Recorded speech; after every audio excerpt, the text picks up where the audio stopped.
सभी भाई बहनों को जय मसीह की। मैं आपका भाई नीलेश कुमार यीशु आराधना सत्संग भवन में आपका स्वागत करता हूँ। प्रियो, हम आज वचन से सीखेंगे, परमेश्वर के कलाम से सीखेंगे। पहला कुरिन्थियों 13:1 पढ़ेंगे। यदि मैं मनुष्यों और स्वर्गदूतों की बोलियां बोलूं और प्रेम ना रखूं तो मैं ठनठनाता हुआ पीतल और छनछनाती हुई छाछ हूं। हाँ प्रियो, इस वचन के द्वारा हम सीखेंगे, अर्थात हमें कितने भी बड़े दान वरदानों चिन्हों से परमेश्वर ने क्यों ना भरा हो, फिर भी हम प्रेम के बिना एक जिंदा लाश की तरह ही हैं। हाँ प्रियो, एक निर्जीव वस्तु की तरह, ठीक एक ठनठनाते हुए निर्जीव पीतल के बर्तन की तरह है। अर्थात प्रेम के बिना हम सब कुछ होकर भी कुछ भी नहीं के समान है, क्योंकि दरअसल परमेश्वर जो हमारे जीवन का मूल स्रोत है वही तो प्रेम है। हाँ प्रियो, जो हमारे जीवन का मूल स्रोत है वही प्रेम है। इसलिए बिना प्रेम के हम परमेश्वर के रहित अर्थात जीवन रहित हैं, अर्थात ठनठनाते हुए पीतल के बर्तन की तरह, जिसमें आवाज तो होती है परंतु प्राण और संवेदनाएं नहीं होती हैं। इसलिए यदि हम अपने शत्रुओं को, जिन्होंने चाहे हमारे विरुद्ध किसी भी तरह का गुनाह या अपराध क्यों ना किया हो, उन्हें उनके सृजनहार परमेश्वर के हाथों में सौंपकर अपने हृदय के भीतर से उन्हें क्षमा नहीं करते हैं तो हमें प्रेम नहीं है। हाँ प्रियो, अर्थात परमेश्वर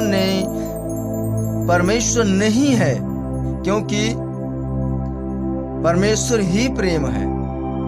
और हम सब कोई भी क्यों ना हो, तब तक हमारे अपने गुनाह और अपराध जो हमने खुद भी जाने अनजाने में अपने परमेश्वर के विरुद्ध, उसके राज्य के विरुद्ध अथवा उसके प्रकृति के विरुद्ध किए हैं, क्षमा नहीं पा सकते।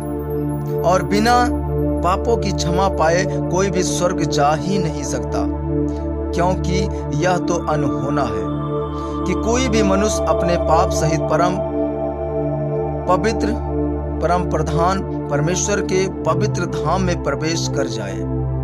और यह भी स्मरण रहे कि ऐसा तो इस जगत में स्वयं परमेश्वर के सनातन सत्य और जीवन वचन प्रभु यीशु मसीह के सिवाय कोई भी देहधारी नहीं हुआ है। हाँ प्रियो, प्रभु यीशु के सिवा और भी कोई देहधारी नहीं हुआ है। हाँ प्रियो, अब तक और ना ही होगा जो यह दावे से कह सके कि उसमें पाप नहीं, या उसने कोई पाप नहीं किया और उसे क्षमा की कोई आवश्यकता ही नहीं है। इसलिए प्रियजनों, मनुष्य अपने जन्म स्वभाव रूपी पाप की क्षमा नहीं मिलने के कारण ही अनजाने ही कोई पाप आचरण ना करके भी पापी ठहरता है, और सिर्फ प्रेम के उसमें ना होने के कारण, किसी को क्षमा ना कर पाने के चलते अपने पाप की मजदूरी मृत्यु के अधीन होकर अनंत मृत्यु नरक को प्राप्त करते हैं। हाँ प्रियो, क्योंकि जब तक हम प्रेम से परिपूर्ण होकर अपने शत्रुओं को, जो कि हमारी ही तरह उसी सृजनहार परमेश्वर की सर्वोत्कृष्ट रचना अर्थात मनुष्य है, क्षमा नहीं करते हैं, स्मरण रहे, तब तक हम भी परमेश्वर से क्षमा नहीं पा सकते हैं। और बिना पापों की क्षमा के मिले किसी मनुष्य का उद्धार संभव ही नहीं, क्योंकि यह तो अनहोना है। क्योंकि एक दूसरे को क्षमा ना करना तो प्रेम अर्थात अपने सृजनहार परमेश्वर के विरुद्ध किया गया महापाप होता है। क्योंकि फिर से मैं दोहराना चाहूंगा कि ऐसा तो कोई भी नहीं इस जगत में जिसने पाप ना किया हो, जिसे हमने अपने ही पापों की अपने परम प्रधान परमेश्वर से क्षमा की आवश्यकता ही नहीं। और स्मरण रहे, क्षमा पाना इसलिए भी जरूरी है क्योंकि सृजनहार परमेश्वर ने स्वयं कहा है कि पाप की मजदूरी तो मृत्यु है, अर्थात अनंत मृत्यु। अत्यधिक भयावह वेदनामयी मृत्यु, अनंत काल तक के लिए नर्क के भीषण आग में जलते रहना ही तो अनंत मृत्यु है, जो सिर्फ पाप की मजदूरी के रूप में मनुष्य प्राप्त करता है।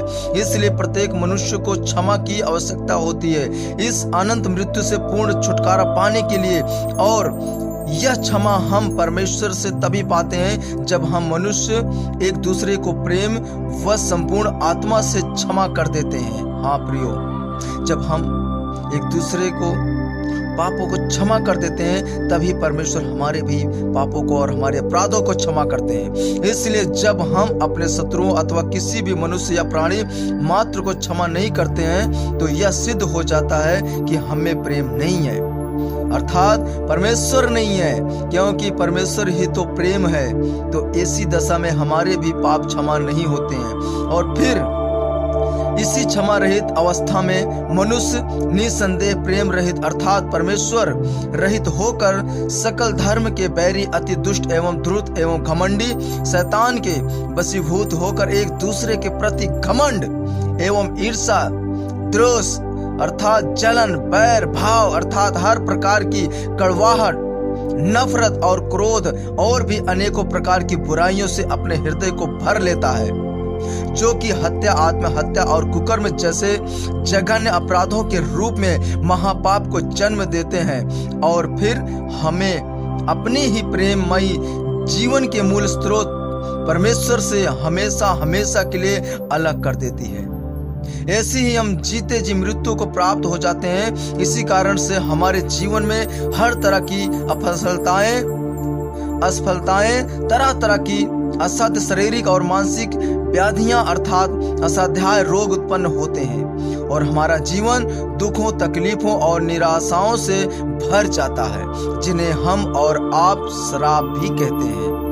यदि आप इन सब से सचमुच छुटकारा पाना चाहते हैं अर्थात जीते जी मुक्ति की परलौकिक परम अनुभूति को पाना चाहते हैं तो आज ही अपने हर एक विरोधियों को, अपने सताने वालों को संपूर्ण हृदय से क्षमा करें। हाँ प्रियो, उन्हें अपनी संपूर्ण आत्मा से प्रेम करें और परमेश्वर पिता से अपने द्वारा जाने अनजाने में किए गए सारे गुनाहों की खुद भी संपूर्ण रीति से क्षमा पाएं।